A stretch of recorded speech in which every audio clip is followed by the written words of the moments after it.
Unfuck the Poor is what you're listening to, and maybe you clicked down just the right rabbit hole on a rainy day, or maybe you've been listening along while I fumbled through names and places I have never had to pronounce out loud. Maybe you wonder how and why the poor are fucked, and when, if ever, I will explain how to unfuck them. Now, for that last part, you can consider this. For every example given for how economics fucks the poor, the solution is quite literally to do the opposite. What would a money-hungry, cock-gobbling, neoliberal ass clown do? And then, poof, not do that thing. Of course, life isn't that simple. Or is it? One thing's for sure, Milton Friedman is an asshole. A major one of these programs, the most expensive, is Social Security. Now, Social Security is one of the most extreme cases of misleading advertising that I know of. It's not social, and it's not security. There is no way in which a union can simultaneously increase the number of jobs and the pay. If you look at the way in which ethnic minorities made advances, it was not through ethnic solidarity. It was through the free market. The women who go around today urging equal pay for equal work are being anti-feminist. Because it is one thing to have free immigration to jobs, it is another thing to have free immigration to wealth. That is why the operation of the free market is so essential, not only to promote productive efficiency, but even more to foster harmony and peace among the peoples of the world.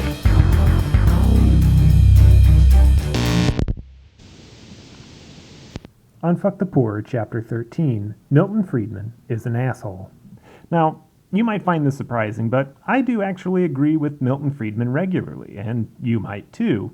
Friedman was a proponent of ending drug prohibition and, in general, reducing the number of activities considered, quote, illegal, the result of which was inundation and growth of the criminal justice system increasingly run by government contractors that, to Friedman, simply relied on nanny state financing. He also saw the International Monetary Fund as being, on the whole, irresponsible and, again, a nanny state solution to the private enterprises that were losing money on their Mexican investments. He recognized that it was the Mexican citizens who were getting screwed as a result of government-backed institutions enabling financial institutions. He was also outspoken against the suicidal tendencies of corporations to make short-sighted campaign contributions, citing Warren Buffett's practice of donating to charities of shareholders' preferences. There are many other reasons that Friedman is an asshole, like for all of the above, the solution was expanded private markets, most notably his lifelong obsession with privatizing the public school system. Now, all of Friedman's theories, and indeed all modern economist theories, revolve around that idea of the fully rational human. And now, I have actually danced around this concept from the very start of the book without giving it a name, because it is a dumb name. The fully rational human making all these rational economic decisions has a name. Homo economicus. Isn't that dumb? It is also bullshit. Quote, "For most of the past 2 centuries, economic thinking has been dominated by the concept of Homo economicus. The hypothetical economic man knows what he wants. His preferences can be expressed mathematically in terms of a utility function, and his choices are driven by rational calculations about how to maximize that function. Whether consumers are deciding between cornflakes or shredded wheat, or investors are deciding between stocks and bonds, those decisions are assumed to be based on comparisons of the marginal utility or the added benefit the buyer would get from acquiring a small amount of the alternatives available." It's easy to make fun of this story. Nobody, not even Nobel-winning economists, really makes decisions that way. But most economists, myself included, nonetheless, find economic man useful, with the understanding that he's an idealized representation of what we really think is going on. People do have preferences, even if those preferences can't really be expressed by a precise utility function. They usually make sensible decisions, even if they don't literally maximize utility. You might ask, why not represent people the way they really are? The answer is that abstraction, strategic simplification, is the only way we can impose some intellectual order on the complexity of economic life. And the assumption of rational behavior has been a particularly fruitful simplification. End quote. And that is from Paul Krugman's economics textbook. This whole time, we've been assuming that economists were just assholes, but there it is in plain English. The guiding economic principles that are imposed on our daily lives, our political choices, and corporate actions are all understood to be unrealistic, and yet we employ them anyway. We elect people, well-intentioned or not, on the basis that they understand how all these things work together, when they do not. And indeed, the unelected people who write equations about them and advise on economic policy know that they are more or less conducting exercises in futility. Now, I should have warned you at the beginning, but this is an interactive chapter. There are a bunch of charts that I need you to refer to. I'll try to explain them, but we have to get on to our first chart, and that is Milton Friedman's consumption model, which makes sense if you're a fucking idiot, and it basically explains how humans spend money. So let's dive in. If I am spending my money on Air Force Ones that I am going to wear, I am going to try to achieve the best value at the best price. I will buy the best Air Force Ones for the least amount of dollars, and my money savings will make Steve Mnuchin jealous. But if I am spending my money on Air Force Ones that someone else is going to wear, I will most likely still seek out the best price, but settle on lower quality because I don't have to worry about wearing them and you'll be fine. Now, those two things I can kind of go along with, almost. I have some complaints, but here's where Friedman's whole diagram goes off the rails. Now, if I am spending someone else's money on Air Force Ones for myself, I will buy the best Air Force Ones, but I won't worry about the price. It's not my money, and because I'm an asshole, I'll just spend more. And because this is a 4-box matrix, maybe if you've drawn it out, you've already come to the final box. It is me spending someone else's money to buy Air Force Ones for another someone else. And this decision making goes like this. We are all fucking idiots, so if someone gives me money to buy another person's Air Force Ones, I'm going to spend the most amount of money possible on the shittiest shoes possible because, again, we're all fucking stupid. The ignorant and asshole tendencies of Homo economicus, a fiction used by economists specifically because it is a simplified abstract that makes their jobs easier, have been used to treat American consumers and citizens like the ignorant assholes it thinks we are, and in the worst case, allows us to be. 2008 housing crash. The problem is that because Homo economicus is all of us, there is no distinction between people who need a thing and who want a thing, because needs and wants do not factor into Homo economicus's pricing considerations. All transactions are considered wants, no matter how necessary they may be to survival. Therefore, Friedman's model can be used to explain how some people go about choosing a new car, gas mileage, resale value, reliability, warranty, as well as how to justify not spending on very important things like universal health care or free education. Because we are best at spending money on ourselves, that's the pure definition of capitalist individualism, we therefore cannot be trusted to spend other people's money on other people. Social programs will always be a losing proposition because 1, we are fucking idiots, and 2, Friedman said so. More realistically, these things will always be a losing proposition because, as a matter of being free, their dollar value will be calculated as an immediate loss. This, of course, ignores the advice many students are given growing up that education, health, and home ownership pay off in the long run. Unfortunately, Friedman's spending matrix is dead-ass wrong, and it's also suspiciously similar to a fun game theory model called the prisoner's dilemma. And the original version goes like this. 2 members of a criminal organization, the members are named A and B. They are arrested and imprisoned. Each prisoner, A and B, is in solitary confinement with no means of communicating with the other. Now, the prosecutors offer each prisoner a bargain. They are given the opportunity to either betray the other or to cooperate with the other by remaining silent. Now, the possible outcomes are, if A and B betray each other, each of them serves 2 years in prison.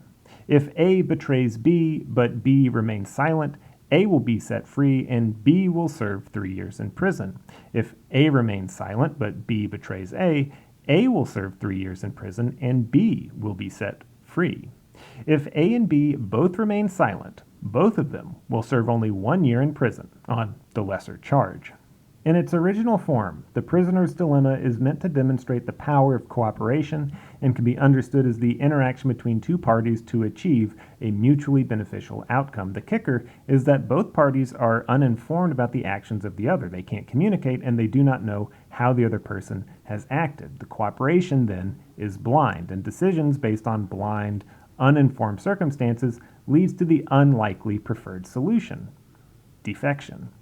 If A or B defects, they have the opportunity to gain something from the other without having to give up their own thing. Defecting is a selfish move that hedges against the other person defecting. Now, if both defect, neither gets anything, but if one defects and the other does not, they have gotten an advantage over the other. In the traditional prisoner's dilemma, the two prisoners are faced with snitching on the other. If neither snitches, they each serve 1 year in prison. If both snitch, they each serve 2 years. If only one snitches, one goes free, and the other serves 3 years in prison. Defecting has the obvious advantage of protection against being snitched on and the possibility of being set free. Now you might be wondering, what in the actual hell does that have to do with Milton Friedman's consumption model? Well, you see, there's a version of the prisoner's dilemma designed by Douglas Hofstadter that is actually based on economics. So in this situation, we're going to be talking about a product that is exchanged in a box. One product is Air Force Ones and the other product is money. Both of them are in boxes, and both the buyer and the seller are holding boxes. Now, the buyer and the seller could choose to exchange money for shoes, or they could choose to trade empty boxes for money or empty boxes for shoes, or they could trade 2 empty boxes. So here's how this works. If the buyer agrees to pay the seller and the seller agrees to sell, then the buyer and the seller exchange the boxes. The seller receives the money and the buyer receives Air Force Ones. They open up the boxes and boom, they have a good exchange. Now, if the buyer agrees to pay but the seller refuses to sell, then the seller takes the money but keeps the Air Force Ones, which means the buyer opens up a box full of nothing. Now, if the buyer refuses to pay and the seller agrees to sell, the buyer takes the Air Force Ones, but when the seller opens up the box, he gets no money. Now, if the buyer refuses to buy the shoes and the seller refuses to sell the shoes, they'll exchange 2 empty boxes, and when they open them up, neither one gets a goddamn thing. No shoes, no money. The relationship between Friedman's consumer matrix and the prisoner's dilemma is unique. Unlike the prisoner's dilemma, Friedman's matrix requires information to reach the best decision of highest marginal utility and best value, which Homo economicus can only achieve by defecting from the cooperative solution. For Homo economicus, the exchange of money for something else must meet the highest possible value. Therefore, Homo economicus should always defect. If Homo economicus, or economics in general, is fully informed, meaning it is aware of the needs of the other party, then Homo economicus should not defect, because a better outcome for both parties is possible from cooperating, and because they are communicating, their cooperation should be guaranteed. Communication is therefore key to cooperation, and in the absence of information, Friedman's rational economic man can only make a one-sided decision: withhold money because you might not get anything in return. In other words, self-interest. If we were to apply this analogy to economic theory in general, for example, student loan forgiveness, then economics falters because Homo economicus, or the economic man, or the rational human, or the government, they all have the necessary information to justify loan forgiveness. For example, and perhaps most importantly, the well-understood boost in the overall economy from a $1.9 trillion debt being lifted off American citizens, a robust and well-educated workforce that has become a necessity with technological advancements. But economics acts as if it must make the decision to relieve student debt in isolation, and it also assumes that the other party, or those whose debt is being forgiven, it assumes that the other party will defect, even though economics knows very well that the American workforce cannot defect. No matter what, when we go to work, we pay taxes, we make student loan payments, we shop at Ross fucking Dress for Less. What more information does Homo economicus have at his disposal? Say, historically, we had an example of a major debt cancellation and reduction that resulted in one of the most consequential economic boosts of the 20th century. Would that be enough information? Because we do indeed have the 1953 London Debt Agreement between the Republic of Germany and creditor nations, which canceled 50% of Germany's external debts. While such a scheme was radical at the time, quote, nevertheless, what the LDA shows is that debt relief can help stimulate growth and provide the foundations for more equitable fiscal outcomes. In fact, creditors received a substantial amount of their money back by linking the repayment of rescheduled debts to Germany's ability to grow. The debt restructuring proved to be a success, and while there had been a problem of debt just prior to 1953, a decade later, there was none. Moreover, it is not the mere relief applied to the German finances that demands our attention, but the philosophy of the agreement, namely, to make a contribution to the development of a prosperous community of nations. End quote. Meanwhile, in terms of other parties, such as corporations and the super-rich, Homo economicus cooperates in spite of the knowledge that those parties always defect through tax breaks, tax evasion, bailouts, subsidies, offshoring, environmental damage, union busting. The aggregate result is that Homo economicus does not operate as the rational, abstract human it is proposed to be. It willingly makes bad decisions with all available information telling it that it is receiving neither good value nor good utility. That's why economics is fucked and why Milton Friedman is an asshole, because it's all bullshit and everybody knows it. We have the ability to achieve maximum value and utility. We're just not that into it.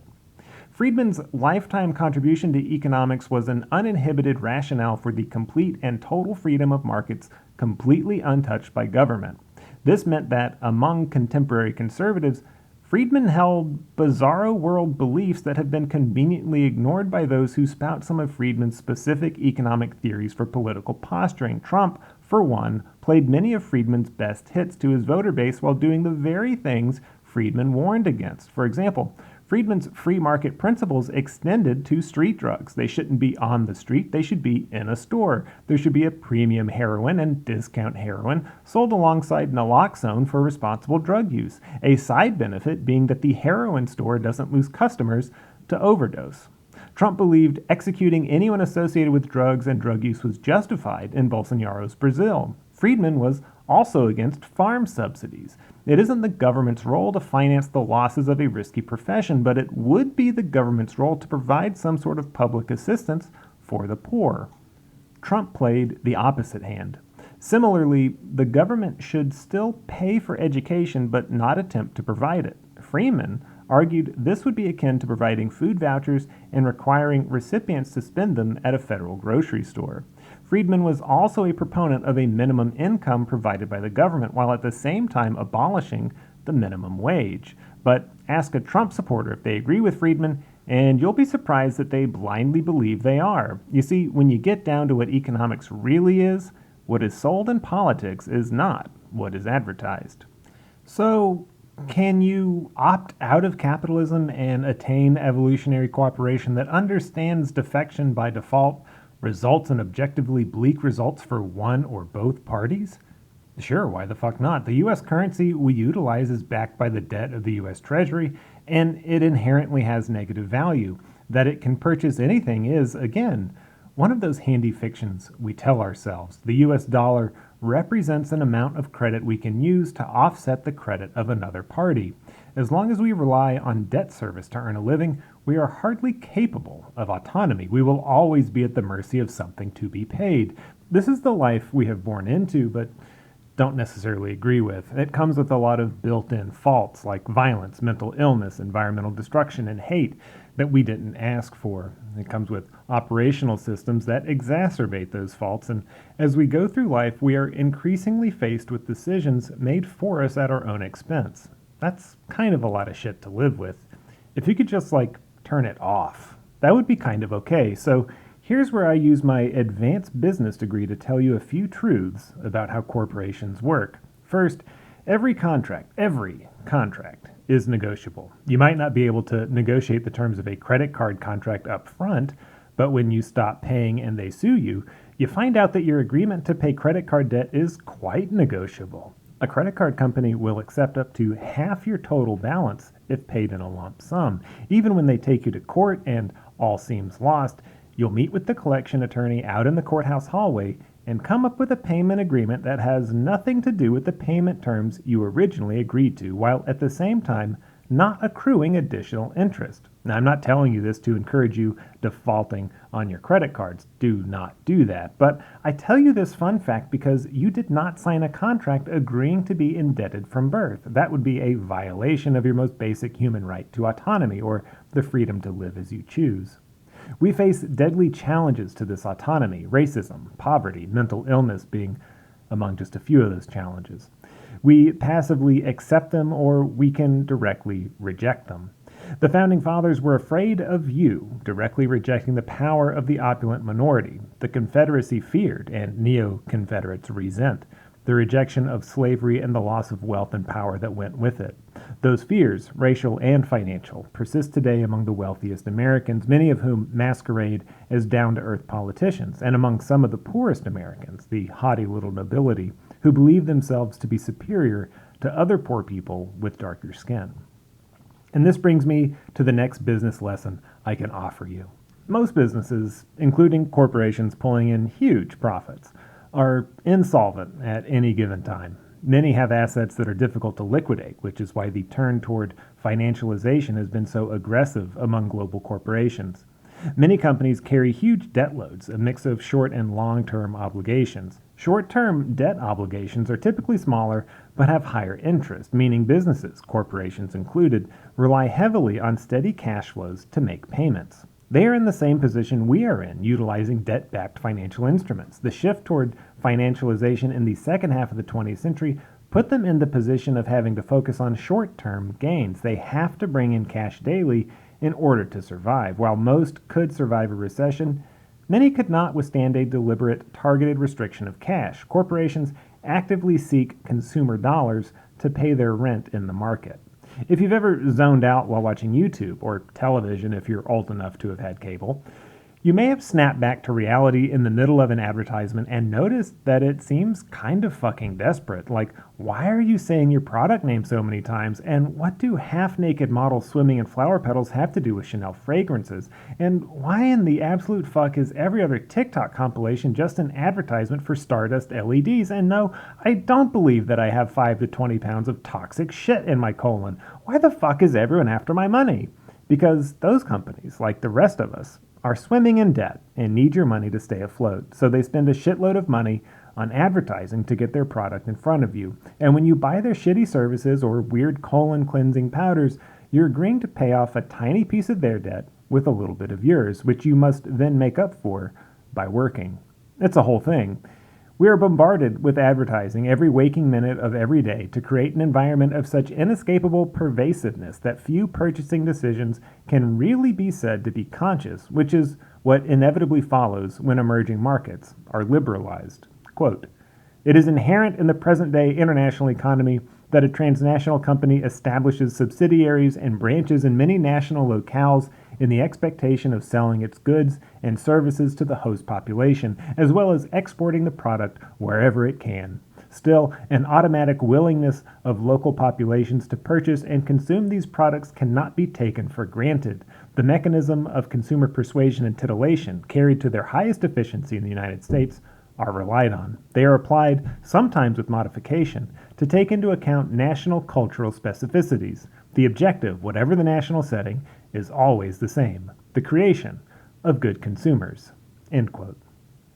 But that's just like how society works, right? Well, no, that's how the market works, and you don't have to spend your money there. Buying local, buying secondhand, and repairing what you have keeps money within your community, which is really how society works, or should work.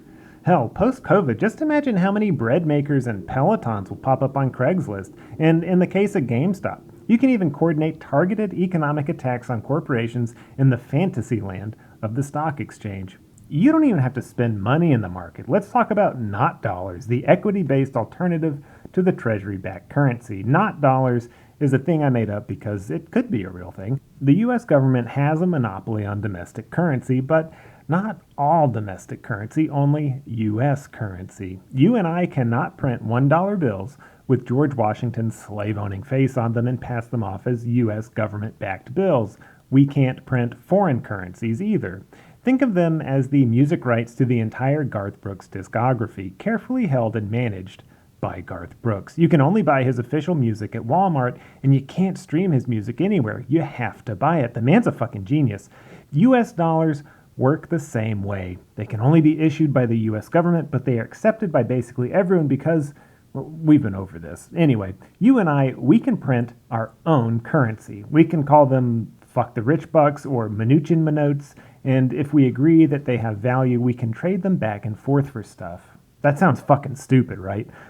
Well, local paper currencies have existed for as long as people have been wanting to trade one thing for another, and they still exist. Like right fucking now in Spain, where the official currency is the euro, there are dozens of local currencies. Barcelona's mayor, Ada Colau, ran on campaign promises in 2015 of introducing a new local currency for Barcelona with the intention of supporting local businesses, building wealth within the city, and maintaining employment. Promoting local businesses and independent growth are all the same goals wherever any local currency is implemented. The use of local currencies, depending on the place, is a combination of barter, hey, money must be expensive, and time banking, where services and skills can be exchanged for an hourly rate and have a cap on accumulation. The mora, a Spanish currency, has a maximum credit of 300, at which they must be spent on services from someone else. A zero balance system of currency that prevents hoarding and fosters continuous engagement. You still get to be an individual and do what you do, walk a dog, fix a bike, give someone a lift. But you also happen to be being yourself within your community and building spendable hours doing so. Now, what other crazy fucking country has its own local currencies? Believe it or else, the United States is second in the world, only to Spain, with an ever-changing number of local currencies, many having gone inactive over time. That's kind of just the way they work, but several persist. Among them, Berkshires, which are based in the Berkshires, Goldbacks in Utah, PDX Time Bank in Portland, Oregon, Hobodo in South Dakota, Middletown Cash in Middletown, Connecticut, and Aloha Hours in Hawaii. Of these, Berkshires is possibly the most resilient, with over 400 Berkshires businesses as of 2021 accepting it as payment. The use of local currencies is promoted by offering users a discount where it is accepted as payment. And depending on how you want to look at it, local currencies are either one, complementary to the dollar, or two, discounts on the dollar in that they act as something of a coupon. This is the nature of having two currencies in use at the same time. Now, what's fun about alternative currencies, scrips, to the historian, is that they're quite the American tradition. Scrips were a boon to communities that had been hard hit by the Great Depression, and their use was bolstered by the widespread belief that people were hoarding their cash trying to wait out the Depression. Scripts complemented, or in some communities completely replaced, U.S. currency and went unchallenged by the U.S. government, the only stipulation being that no one could force the use of scripts. It had to be voluntary. In some communities, scripts were specifically for paying future taxes. Tax anticipation warrants were paid to municipal employees who could then use them as payment to local businesses, the thinking being that even though it wasn't cash, it was acceptable as a local tax payment. Teachers, police, librarians, etc., they got paid a tax warrant that was exchangeable as a tax payment to the city. Taxes, you see, are a giant pain in the ass for local currencies. You might be able to trade hours and make your own fun currencies out of G.I. Joes or Sega cartridges, but they aren't exactly useful for paying taxes unless you can get the local government on board, or if the local government itself issues the scripts. But the federal government, even if you're strictly bartering item for item, still technically wants you to pay taxes, and to do so in US dollars. The other pain in the ass is that communities themselves don't exist in a bubble. The nature of trade in general is that even if we're not separated by Steve Mnuchin's pool, you still have to purchase some things from other places. A hardware store probably doesn't get its stock of hammers and wrenches from the local blacksmith. It has to order them from a supplier who definitely isn't going to take local scrip as a payment. Local scripts, by their nature, can only exist within the hyper-localized community that agrees to recognize their value. While this might seem like a drawback, it's actually quite effective when used within an existing community as opposed to trying to build an entirely new currency ecosystem. During the Great Depression, scripts were used among the unemployed as a replacement currency because, well, no one was getting paid dollars. Quote, in Minneapolis, a group called the Organized Unemployed ran a warehouse and store where the only circulating medium of currency was scrip. Unemployed workers received $1.50 a day to perform tasks like chopping wood, cultivating a garden, or canning sauerkraut. The group ran a restaurant where hot lunches cost 10 cents in scrip and a dormitory where men could sleep for 15 cents of scrip per night, end quote. Similarly, members of Harlem's Mutual Exchange issued scrip for skilled work redeemable only between members of the exchange, creating a completely separate economy unaffected by, but developed in response to, the failings of the financial system. More than anything, whether they are tax warrants or paper currencies or a ledger of hours earned, local currencies signify the innate responsibility of humans to solve the fundamental problem of trade, how to get what you need with what you have. That's comparative advantage all over again. People have skills, they have excess stuff, they have knowledge, they have brute strength, if nothing else, and none of it is made valuable by currency. It's made valuable because as humans we recognize that one human doing a thing is valuable. We recognize it in ourselves first, and when we need a thing of value from someone else, we figure out a medium through which to exchange that value. Hell, the island nation Yap had a currency of giant carved stones that you could hardly move, so they just kind of stayed in place, and when you said your stone belonged to someone else, the ledger, which was an oral history, was updated, and because it was hard to move the stone sitting right fucking there never moved, but it belonged to someone else. You could have a dozen stones sitting in your front yard, and you'd be like, those used to be Becca's, but she bought a boat from Steve Mnuchin, and then he refused to pay for his new pool, so now they belong to John Travolta. And that one over there is mine, but I also have a few at Becca's house, along with the one John Travolta says he's going to use to buy another plane, but who knows? Also, Becca has one sitting in the bottom of the ocean because her boat sank while she was bringing it home, so obviously I'm short on cash right now. This is literally how a currency's oral history works. In the case of Yap stones, they were large and unwieldy, and they did get lost at sea. So if you had a witness to a sinking stone, it still counted as part of the whole currency. As stones changed hands, the individual's accounts were updated by saying so out loud, at which point the transfer of wealth became part of the oral history. This raises an important point about currency in general. If every exchange and every account is public knowledge, it doesn't matter where the currency is, in your hand or at the bottom of the ocean. The public knowledge of all exchanges and funds at all times ensures that accounts are always up to date. And then there's fucking Bitcoin. Bitcoin is like any other currency, a thing with no value other than what we give it. But Bitcoin and other digital currencies, obviously, has more in common with Yap stones than any other currency. Yap stones did not come from a central bank or have a single issuer. They were individually sourced, same as Bitcoin, so there could be no central bank. Who could you possibly trust to hand over all your currency to with the expectation that they wouldn't just, say, abscond with it or hand it to their friends? Federal Reserve. In the absence of the trusted third party, a central bank, Bitcoin, instead keeps a time-stamped ledger of all Bitcoin transactions, a digital oral history if you want to think of it that way. Every timestamp includes the previous timestamp, and so on in a chain, blockchain. Also like Yap stones, the work put into Bitcoin is what verifies its value. You can't just say you have a stone, it has to be witnessed. For Bitcoin, this is the so-called proof of work. Bitcoin gets really techie really fast, so I'm just going to translate it into dum-dum, because that's how I understand it. Say I buy 2 Papa John's pizzas for 10,000 Bitcoin because it's 2009 and it's internet money, so this is hilarious. For what it's worth, 1 Bitcoin is now currently worth 56,000 US dollars. Anyway, every nerd with a computer who thinks Bitcoin is the next big thing gets notified of this transaction as well as any other transactions in a database or block of transactions.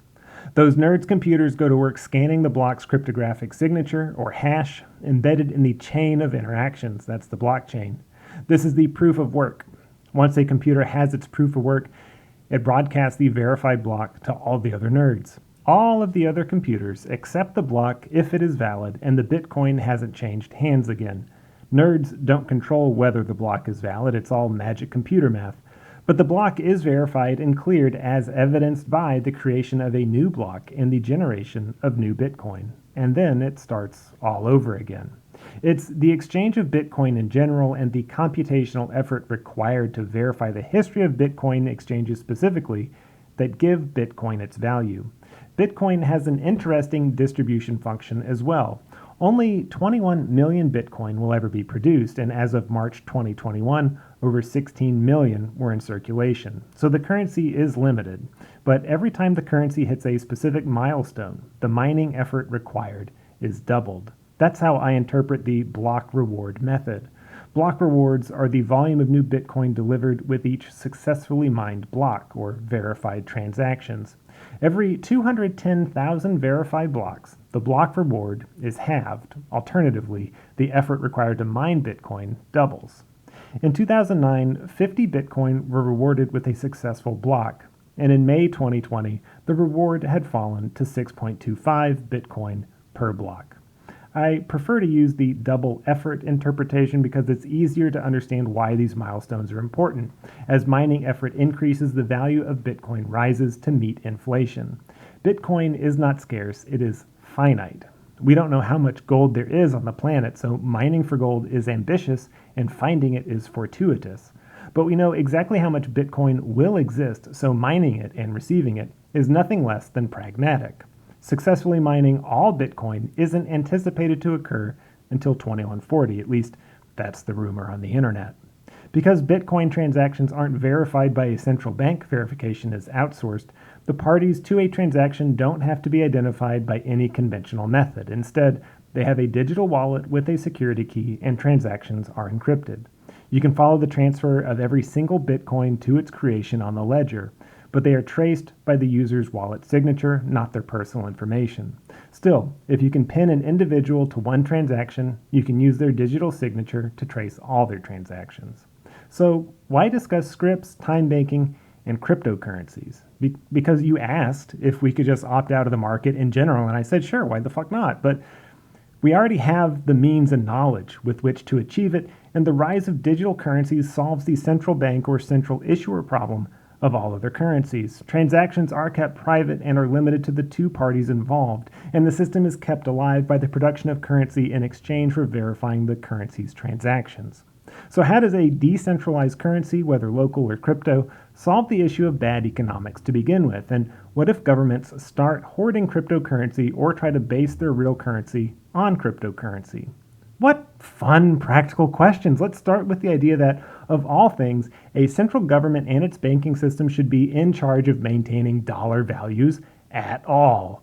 Don't take it from me, take it from the Congressional Research Service. Quote, currently, the vast majority of money circulating in most economies is government-issued fiat money, and so governments, particularly credible governments in countries with relatively strong, stable economies, have effective control over how much is in circulation. However, if one or more additional currencies that the government did not control, such as cryptocurrencies, were also prevalent and viable payment options, their prevalence could have a number of implications. The widespread adoption of such payment options would limit central banks' ability to control inflation as they do now, because actors in the economy would be buying, selling, lending, and settling in cryptocurrency. Because cryptocurrency circulates on a global network, the actions of one country that buys and sells cryptocurrency to control its availability could have a destabilizing effect on other economies that also widely use that cryptocurrency. In this way, one country's approach to cryptocurrency could undermine price stability or exacerbate recessions or overheating in another country. For example, as economic conditions in one country changed, that country would respond by attempting to alter its monetary conditions, including the amount of cryptocurrency in circulation. However, the prescribed change for that economy would not necessarily be appropriate in a country that was experiencing different economic conditions. End quote. The control of dollar circulation and inflation are the core functions of a central bank that also provide its governing authority with a host of rights over those who use the currency, including security and identification measures, taxation, and spending power. Now, while we don't need to dive into all the reasons a government should not track its citizens, I'll condense this point to the subject of spending power. In the event of recession, the banks become the protected class with historically little consideration given to the general public. Citizens don't get losses on investment portfolios returned to them after a downturn. They don't get government protection to keep them from being evicted or foreclosed on. They don't get the option to join a public employment program.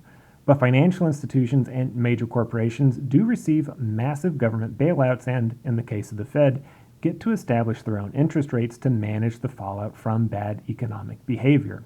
A currency that takes the cushion away from those who get rewarded for their incompetence is understandably a threat to those who consistently fail upwards. On the notion that a government buy-up of cryptocurrency could negatively affect economies on a global scale, I have to say the congressional report sounds particularly cheeky. After all, Perkins describes the very same exact thing that happens to lesser foreign economies when the dollar falters. Perkins' natural inclination to buy up cryptocurrency as a check on inflation is a good argument against central banking, primarily because even in this detailed report, it doesn't even grasp how crypto works. Were a central authority to attempt to purchase mass quantities of cryptocurrency or currencies to control distribution, its own demand would exponentially increase the price it pays, while at the same time, 1, increasing demand for the currency and encouraging dollar exchanges to Bitcoin, 2, see a natural devaluation to offset inflation. Bitcoin itself is divisible down to 1/100,000,000th of one Bitcoin, and 3, it would encourage divestment to another cryptocurrency. Bitcoin's finiteness and public ledger guarantee that a hoarded amount of currency could be offset from the total in circulation. The U.S. and any other government would be in a losing position from the start by sinking money into an exponentially cost-prohibitive and energy-intensive attempt to control what it cannot control. The democratic, egalitarian democratic, not political democratic, the democratic control of cryptocurrency is built into its verification process. It is non-negotiable and relatively incorruptible. It is, in short, everything that a government-run Ponzi debt scheme is not and cannot be. It also has the potential to become the de facto complement to standard government-issued currency. As a consequence, cryptocurrency also has the legacy of its public ledger available for anyone to sort through, including government agencies that would like to track financial transactions. At present, this has the veneer of serving the public good. Takedowns of online companies like Silk Road, the dark web superstore for drugs, guns, stolen credit cards, anonymous SIM cards, counterfeit money, and malware, set the tone for digital surveillance overall. Bad things are happening in the anonymity of the internet, so that anonymity must be pierced. Cryptocurrency can be seized like any other asset, and the tax liability for crypto assets provides a starting point for programmer sleuths to initiate an investigation. IP addresses and cryptographic signatures can be traced from the beginning to the end, which is how Ross Ulbricht, founder of Silk Road, which provided illicit fund stuff to over 100,000 customers and had over $1 billion in Bitcoin seized, was busted in 2013. It's also how Kalari and Sasha Sirotkin, online fentanyl and crystal meth dealers who called their operation Pill Cosby, were busted in 2019. It's also how 179 vendors across the US, Germany, the Netherlands, the United Kingdom, Austria, and Sweden were arrested in 2020's Operation Disruptor, Tor being the proxy networking service that reroutes users' IP addresses through multiple servers across the globe. These busts are a small part of a much larger international effort to crack down on internet crime activity. Encrypted chat networks and marketplaces are frequented as often by law enforcement as they are actual users, both of whom benefit by the invisibility offered by Tor networks, virtual private networks, and cryptocurrencies. The digital crackdowns are carefully branded to represent the dark web as the internet's seedy underbelly, with users labeled nefarious peddlers, pushers, and criminals without due process, mind you, operating in the shadows of the internet. It sounds, in short, like a really bad place you shouldn't venture, like going to the bad side of town. In reality, the dark web is much more complex than just being a place where you can buy guns, drugs, and child pornography. Those things do exist. Some estimates put the total share of dark web marketplace content at 70%, but they are not a function of the dark web itself. They are, however, used to exploit the lingering fears we have over crime in general. Where you once had to go out of your way to find black market goods and services, committing crimes now on the internet is as simple as opening a Tor browser. It makes everyone a potential criminal, and highlighting the negative aspects of the dark web obscures its true function. It provides access to information for those who may be otherwise unable to access it. Anonymizing web traffic and making information available to all is the last true democratic freedom available to those living in countries where information suppression and censorship are a rule of daily life. Tor browsers offer a workaround to otherwise block content, say embedded journalists working in countries hostile to open information access. Reporters Without Borders keeps tabs on internet freedom, publishing reports on national digital predators like Iran, India, Venezuela, China, Egypt, Vietnam, the Philippines, Saudi Arabia, Sudan, Israel, Switzerland, Italy, the United States, Spain, and Germany. Governments use techniques as basic as cutting off landline internet access, all the way up to state-sponsored doxing, proliferating the spread of information, trolling, website and app blocking, activity monitoring, reinformation campaigns, spreading malware and spyware, and purchasing exploit discoveries and user data through companies like Zerodium, Memento Labs, and Gamma. These companies purchase these vulnerabilities called zero-day exploits. Hey, Zerodium, I get it. Anyway, they purchase these vulnerabilities and sell them back to corporations or to the highest government bidder, apparently, to bolster security. But some exploits are used for the express purpose of distributing malware or spyware and for targeting specific people, many of them reporters. In 2019, the United Arab Emirates, UAE, attempted to use mobile spyware to remotely access Ahmed Mansour's iPhone. Mansour, a UAE human rights activist, has been a major pain in the UAE's ass for almost 2 decades. For instance, campaigning against the imprisonment of UAE reporters who had been arrested for criticisms of UAE leadership, hosting an online forum for open dissent, and also tweeting his dissent. Mansour became subject to detention and torture, having been arrested in 2011 for speaking out against the UAE government and for owning a website. Not just any website, a website that was openly critical of the United Arab Emirates. Following his prison release, the UAE has used spyware made by Finfisher, Hacking Team, NSO Group, and Gamma Group. In 2016, Mansour received a text link that would have jailbroken his iPhone, allowing remote access to his camera, microphone, WhatsApp, and Viber messaging apps, and his GPS. By 2017, Mansour had been arrested again for more free speech crimes. He had been tweeting and was then isolated in solitary confinement for a year before being sentenced to 10 years in prison. The leap from tracking and spying on criminal activity to the suppression of dissent is nothing new. It is perhaps one of the oldest tactics used by oppressive states.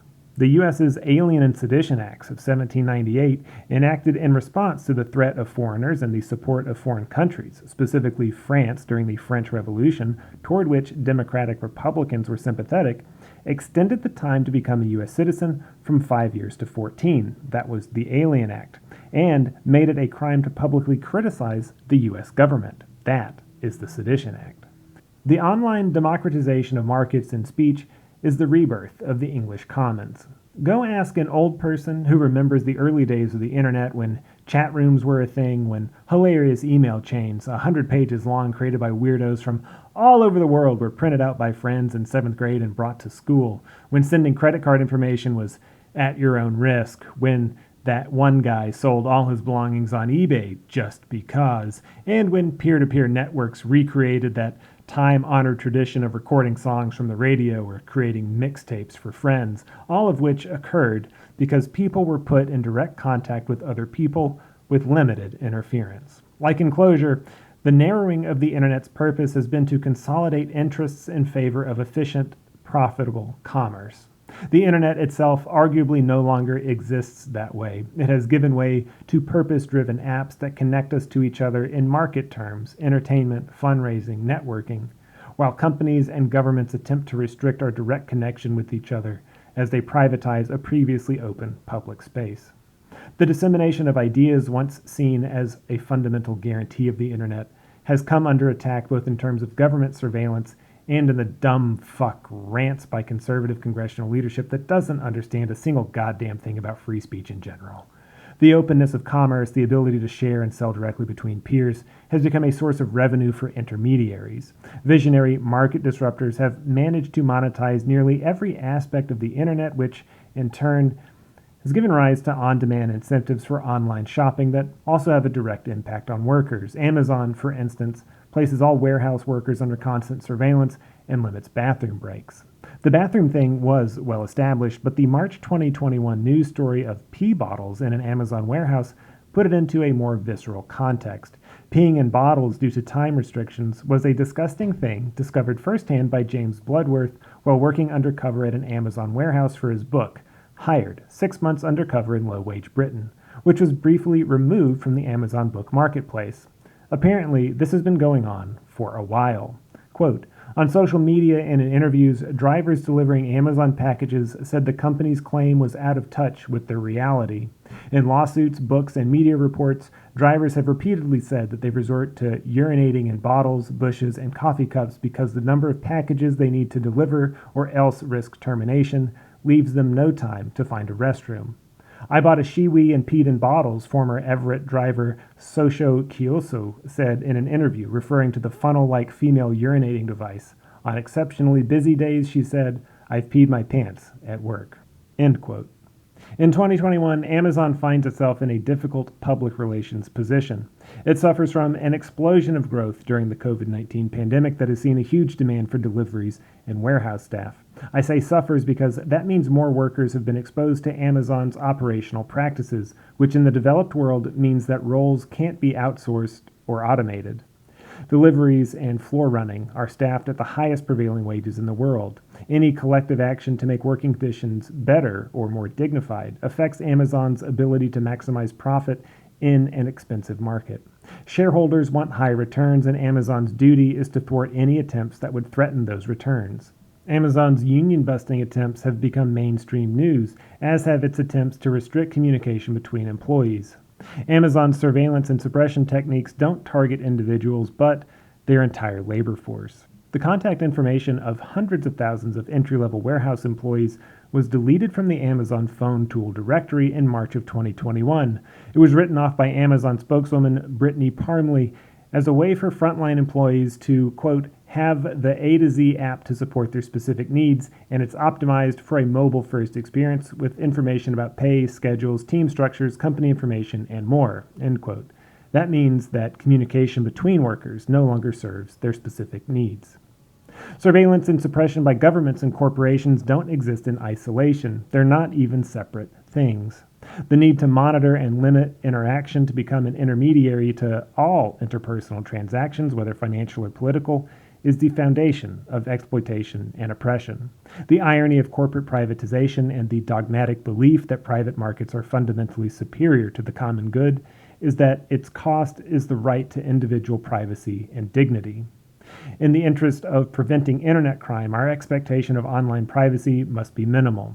In the interest of protecting the state, monitoring the activities of citizens must be constant. To maximize efficiency and profit, worker schedules and interactions must be strictly controlled.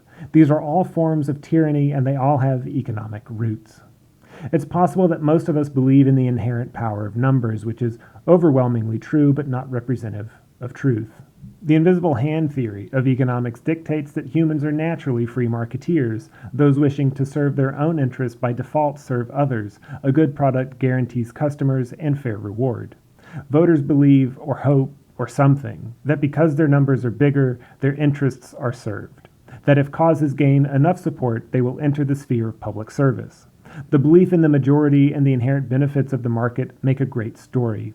It is one thing to assert this point, another thing entirely to study it and give it context.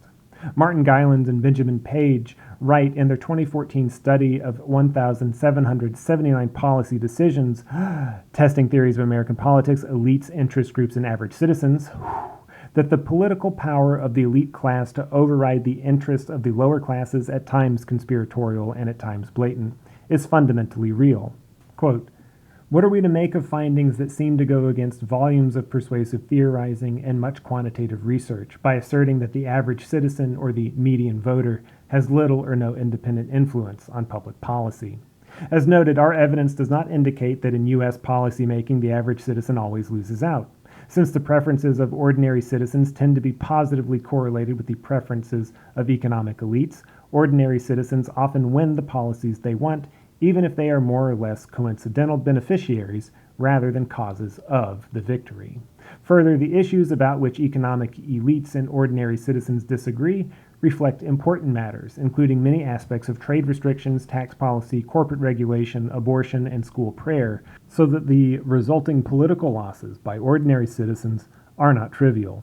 Moreover, we must remember that in our analyses, the preferences of the affluent are serving as proxies for those of truly wealthy Americans, who may well have more political clout than the affluent, and who tend to have policy preferences that differ more markedly from those of the average citizens.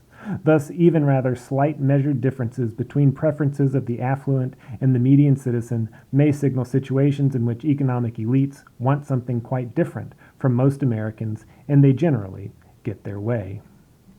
What kind of leverage must a group exert, even a group as small as a wealthy elite, in order to achieve its policy goals overwhelmingly against the interests of the majority of citizens? If our interests as individual voters, whatever those are, social justice or gun rights, are matched by coincidence to the interests of those most served, it stands to reason that their interests are more closely aligned within their own elite group, spanning across party lines, than within their specific parties. To put it another way, the chasm between the left and the right is manufactured and exploited to split what would otherwise be a unified electorate whose interests far outweigh the minority interests of those at the top. That we have ceded privacy to the state and private interest to the corporation is not a coincidence. Economic market control is only achievable under strict social control. If free association among individuals occurred without intervention, without media narratives that drive differences deeper, the direct threat to control would be very real. While the promise of decentralized currency, online collectivization, and sustainable direct peer connections are very real, they make excellent targets for bad actors. We are increasingly faced with questions that would have been unthinkable a decade ago. Should politicians and hate speech be banned from social media? Does corporate censorship carry the same weight as government censorship, or is there even a difference? Do we possess the wherewithal to distinguish ourselves, our actual individual persons, from market narratives, ad campaigns, social media messaging, and punditry? Quote, for mainstream economists, decisions on what to buy are made by rational consumers maximizing their utilities in competitive markets. In this model, there is no scope for advertising to alter preferences. Advertising as an expression of power is rendered invisible by arguments to the effect that it merely confirms preferences or provides consumers with information. Today, the unseen influence of networks of computers known as cloud storage, owned by virtual companies like Google and Facebook, on the tastes, ideas, and purchases of their mainly young users is largely ignored by mainstream enthusiasts for the market. End quote. The same can be said for most of the public sphere in 2021. Are the virulent echo chambers of both the left and the right reflections of rational wholesale values, or are they amplified narratives that grant leeway to the parties who benefit from their continued dysfunction? To what degree our political beliefs are guided by individual principle as opposed to the recirculation of specific ideas may well be a subject that is entirely ignored. It would be difficult to parse out and equally difficult to separate the political and economic consequences. That we can at once be reliant on and exploited by the same technologies that provide historically unparalleled freedom, access to valuable material like education, art, news, science, etc., access to people, and access to organizations from all over the world. That should be an indicator of exactly how precious our unknown or assumed freedoms are. We should have the right to free and open internet, which assumes the right to privacy. According to Friedman's principles, the same ones touted by insincere neoliberals on the right, corporations like Twitter and Facebook have the absolute right to restrict what its users post, disinformation, along with the absolute right to allow the exchange of any information between two parties without interference, peer-to-peer sharing. And we, the customers, therefore, have the right to make a rational choice as to whether a service that restricts speech is worth patronizing, and the corporation at that point has to determine if certain information is adding value or not. Perhaps Friedman's best-known writing is his September 13, 1970 article in the New York Times. The social responsibility of business is to increase its profits. That's the title. It's a love letter to the non-person person, the corporation, which can be absolved of any and everything. Quote, what does it mean to say that business has responsibilities? Only people have responsibilities. A corporation is an artificial person and in this sense may have artificial responsibilities, but business as a whole cannot be said to have responsibilities, even in this vague sense. End quote. But even this assertion is at odds with Friedman's claims about the state in general. The corporation, merely an artificial person with no responsibilities and no moral restrictions other than what is allowed by law, is seen not only as an entity completely separate from the government, but an entity completely unlike government. That is, while a corporation can be run by either a psychopath or a philanthropist, the decisions of the corporation will be determined by the market and therefore by the shareholders. Government, on the other hand, is a different story. As he wrote in Neoliberalism and Its Prospects in 1951, quote, "A state with power to do good by the same token is in a position to do harm, and there is much reason to believe that the power will sooner or later get into the hands of those who will use it for evil purposes. The collectivist belief in the ability of direct action by the state to remedy all evils is itself, however, an understandable reaction to a basic error in 19th century individualist philosophy. This philosophy assigned almost no role to the state, other than the maintenance of order and the enforcement of contracts. It was a negative philosophy. The state could do only harm." End quote. By its limited role, the state's ability to do only harm is apparent in its subtractive nature. Its enforcement of contracts and maintenance of order inherently requires the removal of rights from one party in favor of another. This is indeed an economist's perspective. The favor granted to one party must come from somewhere, and since in the market a pull on one side is a push from the other, the rights of one party directly infringe on the rights of another. Equilibrium cannot be enforced by the state, only mediation, and in mediation there exists a transfer of power. In a truly free market, it is hypothesized that an imbalance of power is impossible. Monopolies are the ultimate form of the corporation because they imply perfect market equilibrium. Whatever goods and services it provides are delivered at the highest marginal utility and value, and therefore best serves the interests of the public and itself. According to Friedman's theory that the right to do good implies the right to do harm, which I myself have touched on with the right to use lethal force bestowed upon our police officers, those rights are only exercised and their outcomes determined by the hands in which they rest. In the hands of tyrants, tyrannical government will prevail, and its capacity for harm will be realized. Returning to Friedman's analysis of the corporation can do neither good nor harm because it has no inherent responsibilities. The corporation, removed from those who run it, exists within the market completely on its own, responding neutrally to demand input. Without input, it is an idle machine. This philosophical exercise poses a serious but simple concern about the constructs of good and harm. If in the hands of benevolent leaders a government does benevolent things, of apathetic leaders it does as little as possible, and of malicious leaders it does destruction, those observing, according to Friedman, have the wherewithal to judge the outcome according to the actions. The state has no body and is no more a person than a corporation. Where, then, is the responsibility of the state to act other than how those in power dictate? Friedman's distinction is clear.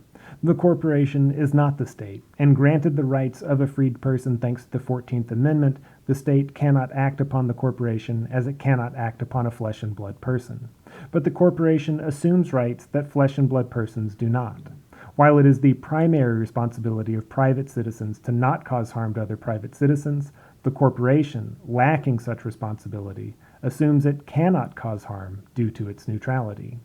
But, like the state can do only good or harm according to those in power, the corporation, if indeed it does harm, must also be doing that harm as a result of those in power, not those who run corporations, especially not if they serve the shareholders, as Friedman asserts, but the shareholders themselves. In the mediation between the rights of shareholders and the rights of other private citizens against whom harm is done, the decision of the state must ultimately determine justification for the corporation in toto.